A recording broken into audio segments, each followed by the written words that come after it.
সরকারের প্রধান অতিথি জনাব তারেক রহমান খাল খননের মধ্য দিয়ে আজকে নির্বাচনী প্রতিশ্রুতি 1 মাসের মধ্যে উনি ওনার খাল খনন কর্মসূচির কার্যক্রম শুরু করলেন। আমরা অত্যন্ত সৌভাগ্যবান, বাংলাদেশে তার প্রথম কোন সফরে আমরা আজকে কালের সাক্ষী হয়ে রইলাম। আপনারা সকলে জানেন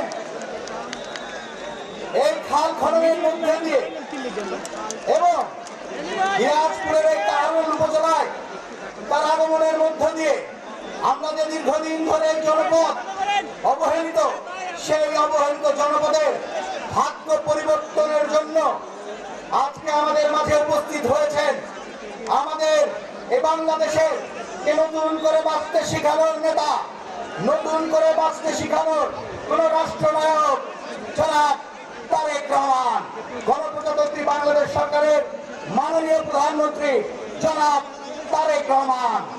খাল খননের মধ্য দিয়ে এবং বৃক্ষরোপণের মধ্য দিয়ে উনি 20,000 কিলোমিটার খাল খননের যে কর্মসূচি তার শুরু করলেন এবং এটি দিনাজপুর সহ 51টি জেলায় একযোগে এই খাল খনন কর্মসূচির শুভ উদ্বোধন করলেন।